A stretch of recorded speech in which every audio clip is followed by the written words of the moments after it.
आपण पाहत आहात नाशिक खबर न्यूज, जनतेचे हक्काचे व्यासपीठ। परवा पण आम्ही पुण्यातून एकत्र चालू, हे सगळं जरी खरं असलं तरी प्रश्न हाच येतो की अजून काय पाहिजे तुम्हाला, अजून किती ओरबडणार। म्हणजे स्वतः आमदार आहेत, जी प्रभाग समिती तिथे मी त्यांच्याच मुलीला एनजीओच्या जे काही कोटा असतो त्याच्यातून प्रभाग समिती दिलेली आहे, भावाला मी बीएससी ची समिती दिलेली आहे, भारतीय कामगार सेनेत पद आहे, शिवसेनेत उपनेता पद आहे। एवढं सगळं होऊन देखील बीएससी तर आहेच, बीएससी चे युनियनचे अध्यक्ष आहेत, मग अजून तुम्हाला काय पाहिजे हा एक प्रश्न पडतोच। म्हणजे आम्ही काही कमी दिलं का? तसं नाहीये। जे काही इतर बोंबलत असतात की भेटत नव्हतं तसंही होतं का? तर रोज तुमचे माझ्यासोबत फोटो आहेत, रोज येता जाताना भेटता, मग अजून काय करायचं तुमच्यासाठी? रोज काय तुमच्या आरत्या करायच्या का? हाच एक प्रश्न पडतो। पण कोणी येण्याने कोणी जाण्याने काही फरक पडत नाही, जो बालेकिल्ला आहे तो तसाच राहणार। अरे परवा पुण्यावर येताना आमची सखोल चर्चा कुठे कुठे काय काय करायला पाहिजे, काय परिस्थिती, पण एक निश्चित होतं, थोडं मनात नैराश्य होतच की आता लोकशाहीचं कसं होणार, लढणार कसं, असं तसं हे सगळं होतं की आता पुढे काय होणार, संविधानच बदलतायत। पण मुळात हाच प्रश्न आहे, जे जात आहेत त्यांना, मग सचिन भाऊ विखे सगळे कोणी असतील त्यांना हाच प्रश्न आहे। जे खासदार गेलेत किंवा आज हे गेलेले आहेत, पुढेही कोण जे फोडायला ते त्यांच्यावर लक्ष असतील, की जे आपली मंदिरं लुटत आहेत, अयोध्येचा जमीन घोटाळा ज्यांनी केला, उज्जैनमध्ये जमीन घोटाळा केला, अशी हिंदू मंदिरं लुटणाऱ्यांसोबत तुम्ही कसे बसू शकता? जे महामानव डॉक्टर बाबासाहेब आंबेडकरांचं संविधान बदलू इच्छित आहेत, दोन तृतीयांश पूर्ण जे काही मेजॉरिटी पाहिजे ते करून, 2/3 मेजॉरिटी करून, ज्यांना डॉक्टर बाबासाहेब आंबेडकरांनी दिलेलं संविधान बदलायचंय, तुम्ही त्यांच्यासोबत कसे बसू शकता? आणि तिसरी गोष्ट म्हणजे, ठीक आहे, हे आम्ही थोडा खोलावर अभ्यास केल्यानंतर समजायला लागलेलं आहे की हे जे काही पहिलं ऑपरेशन टायगर होतं, मग आता हे आहे, मग सतत ही चर्चा चालली आहे। हे ऑपरेशन टायगर मुळीच नाहीये, हे ऑपरेशन देवेंद्र फडणवीस आहे आणि त्याचा हा परिणाम आहे। मराठी करून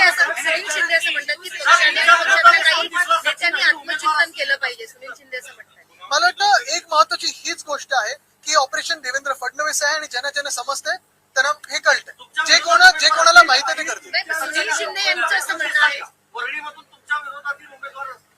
अरे ठीक आहे ना, काही फरक नाही पडत असले नसले तरी। म्हणजे सकाळी त्यांनी मला मेसेज पाठवले की उभे नाही राहणार, पण हे सगळे म्हणण्याच्या गोष्टी असतात। महत्वाची गोष्ट हीच आहे की कोणी कुठूनही उभं राहिलं। आपण पाहिलं ना, वाराणसीत पण 3दा एका उमेदवाराला मागे जावंच लागलं, ट्रेलिंग होतेच। आणि आज मी परत एकदा विचारतोय, या देशातली लोक असतील, हे जी भाजप आज राम मंदिर बनवू म्हणून असंख्य कार्यकर्त्यांना ज्यांनी रस्त्यावर आणलं, आंदोलनं करायला लावले, आमच्यासारखे पक्ष ते आंदोलनात होते, भाजपने दंगली घडवून आणल्या, तेच आज राम मंदिर लुटत आहेत।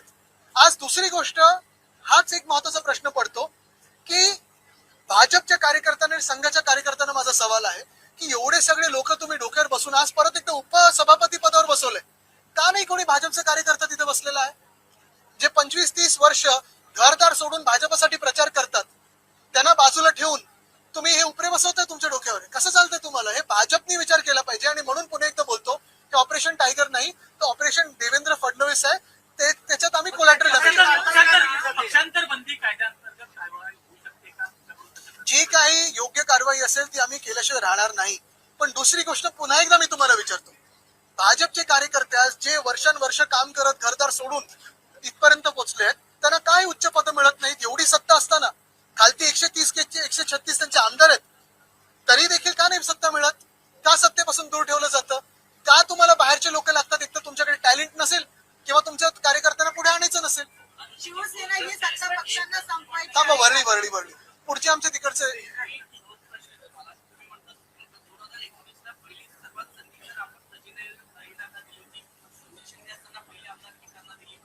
नाही, पहिली आमदारकी सुनील शिंदेना मिळाली होती। अरे वरळीच असून तुम्ही असे बघा, ज्यांना शब्द दिला आम्ही तो पाळला। आमदारकीचा असेल, खासदारकीचा असेल, नगरसेवक पदाचा असेल, कॉपचा असेल, ज्यांना आम्ही शब्द दिले ते पाळले। आम्ही शब्द पाळणारे आहोत। तुमच्याकडून ती निष्ठा तुम्ही पाळताय की नाही हा तुमचा प्रश्न आहे, तो आमचा प्रॉब्लेम नाहीये। आम्ही जे शब्द देतो ते आम्ही पाळतो। तुम्ही जो आम्हाला शब्द दिला होता निष्ठेचा किंवा सोबत राहण्याचा, या परिस्थितीमध्ये तुम्ही पाळला नाही, तुम्ही त्या वचनाला जगू नाही शकला, हा तुमचा प्रश्न आहे। तुम्हाला ते कानात सांगतात का?